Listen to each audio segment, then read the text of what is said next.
The Chaos Dwarf DLC is right around the corner, but before we move on to the new patch, we'll be showcasing one last Wild Army build.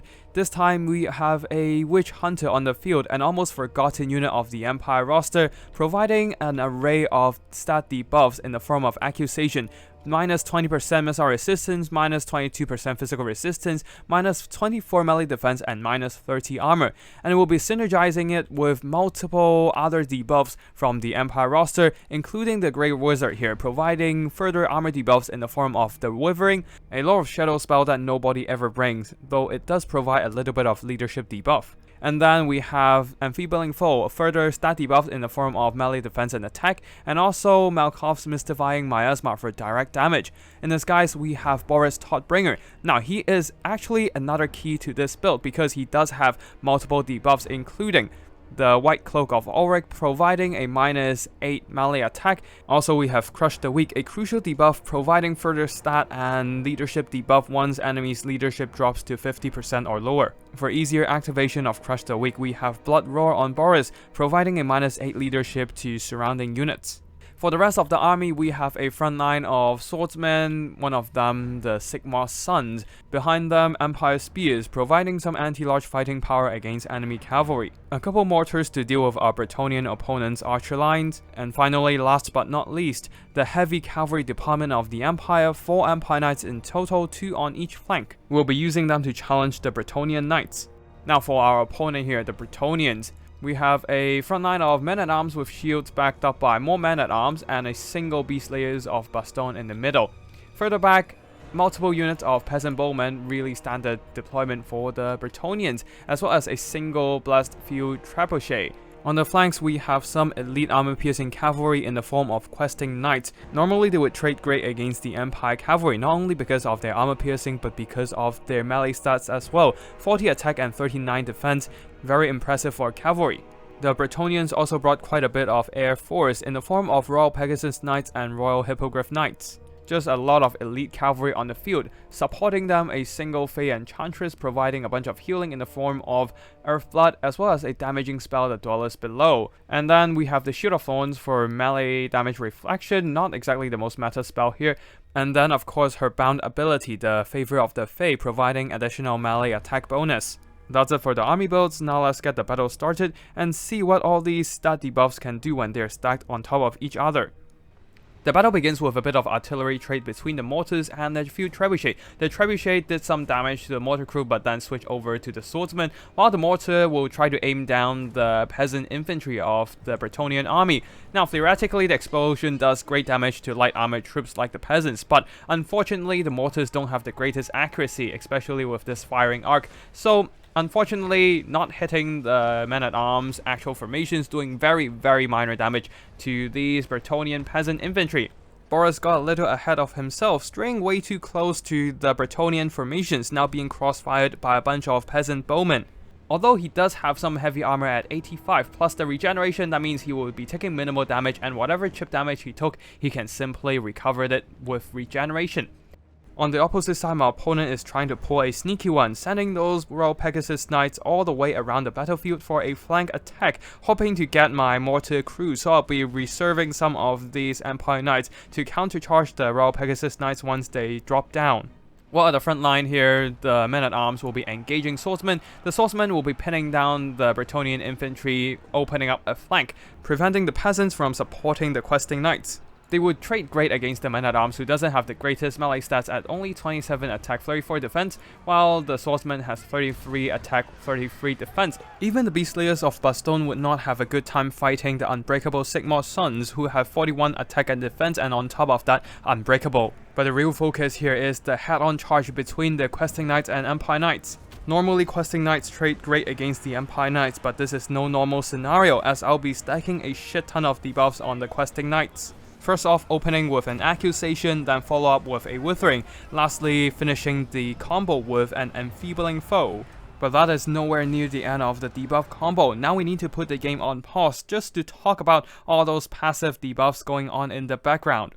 To begin with, let's talk about the armor debuff. With a combination from Accusation and the Withering, there is a total of 60 armor debuff on the questing knights right now, putting their armor onto merely 20. Now don't forget the Withering also reduces leadership by 8, combined with Blood Roar, that is a total of minus 16 leadership. Combined with the shock damage from the charge and the reduction of armor, the Questing Knights took a big hit in terms of morale. This puts the leadership of the Questing Knights well under 50%, which activates another ability. Boris Todbringer's unique ability, Crush the Weak. An additional minus 4 leadership, ensuring that the Questing Knights cannot recover above 50% of leadership. At the same time, there's a constant minus 5 attack and defense, so as a result we have some ridiculous melee stat debuff stacking. Now the Questing Knights hit like a wet noodle with only 3 melee attack, with the White Cloak of Ulrich providing minus 8 melee attack. And then there's Enfeebling Foe minus 24 attack. Combined with Crush the Weak, it is a total of minus 37 melee attack. At the same time, the melee defense of all these Questing Knights are completely stripped away. The defense debuffs are even more ridiculous. Accusation reduces enemy melee defense by 24, same goes for Enfeebling Foe, so that's already 48 in total. Combined with Crushing the Weak, that is a total of minus 53 melee defense. As you can see here, the Questing Knights unit card is now horrible. The Empire Knights might not have the most armor piercing, but the Questing Knights now only having 20 armor cannot mitigate most of that damage.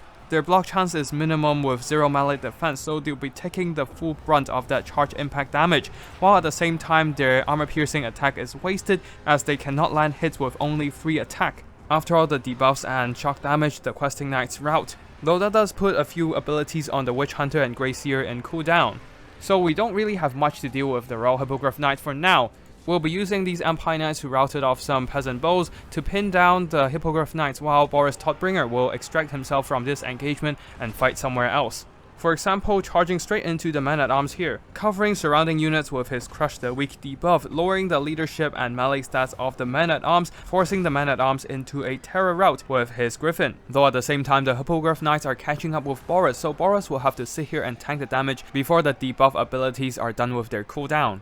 While Boris is busy fighting the Hippogriffs, some of the swordsmen have cut through the men-at-arms, now trying to pressure the backline, though there are more men-at-arms at reserve, preventing them from immediately silencing the Bretonnian missiles. While over here, Empire Knights being quite forgotten by me, they are now charged by the Questing Knights. You can see that once they get their charge in, fighting with their full stats, especially now that they're buffed by the Favor of the Fate, they can actually do some nasty damage. While a lot of these troops are just kind of forgotten by me right now as I'm just busy microing stuff everywhere. At the back, the Royal Pegasus Knights have finished off one mortar, so I'll be charging in some Empire Knights hoping to tie them down, but this doesn't seem to be too successful here as they do have 34 melee defense and some heavy armor mitigate those charge damage from the Empire Knights. Over here, Questing Knights charge into spears and whatnot. Unfortunately though, the anti-large attack from the spears does drag them down quite a bit, while the spearmen would be pushing forth, hoping to support the fight in the front, trying to save their liege lord Boris Todbringer, surrounded by a bunch of armor-piercing Royal Hippogriff Knights. The Empire Knights here took a nasty beating from the Dwellers below and some extra damage from the Questing Knights, but they have fought off the Questing Knights and are now ready to charge into combat once more. On the other side, the Hippogriffs have fell victim to the debuff combo. Once again, a lot of debuffs coming in, down to 11 melee attack, 0 melee defense, and 30 armor. Once the Empire Knights can charge in and start hacking them down with that charge damage plus Boris Todbringer fighting back, they will start taking some nasty shock damage. Although the Fey Enchantress, seeing a blob of spears, she'll be dropping in a chalice of potion, trying to thin out the state troops and isolate Boris Todbringer from infantry support. Anyways, we'll be going back into normal speed here. Witch Hunter using his armor-piercing magical pistol, picking off some hit points from the Royal Hippogriff Knights. There are some Empire Knights taking too much attrition damage from combat routing away from all those peasants. Swordsmen have pushed into a few trebuchets and successfully shut down the Bretonnian artillery. Now back to the front line, the Royal Hippogriff Knights are really struggling in the fight as their melee defense and armor are stripped down to almost nothing, while their physical resistance are taken away by the accusation ability. On top of that, they're also constantly shot by the armor-piercing bullets of the Witch Hunter. The Sigmar Sons, being an unbreakable unit, are still duking it out with all these Beast Slayers of Bastogne, having a decent fight against the Beast Slayers as they are now debuffed by Crush the Weak. And the Royal Hippogriff Knights, with the Blood Roar lowering their leadership plus Crushing the Weak, their leadership is simply not enough to sustain themselves in the combat and will be routed off by Boris Todbringer.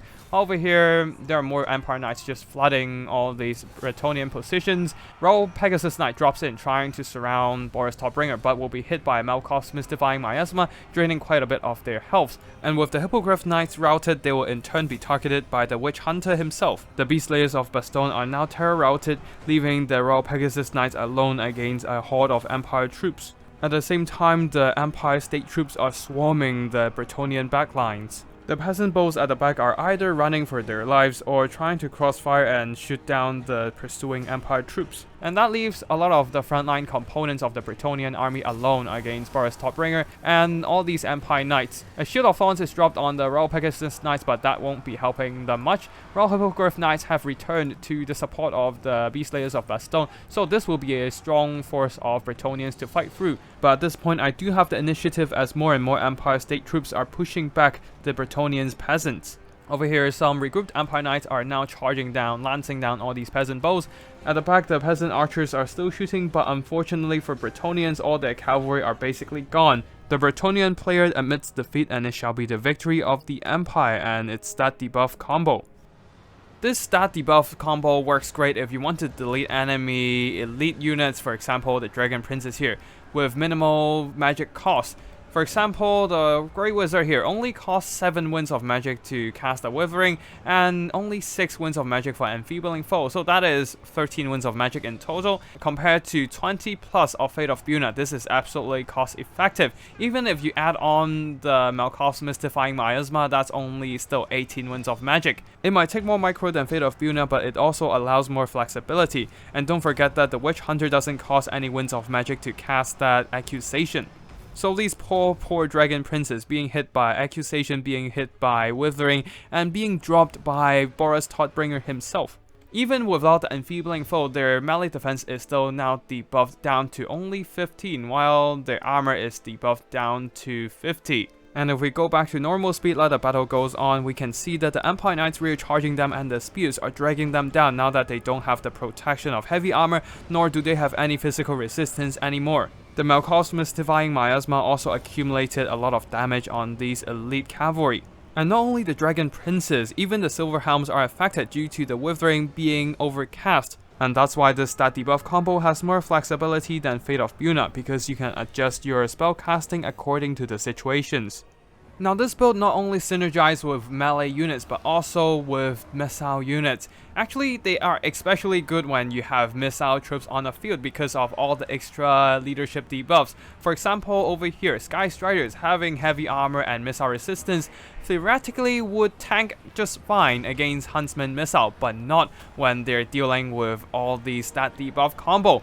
With Accusation stripping away their missile resistance, lowering their armor, lowering their melee defense, and then Withering, lowering their armor even further.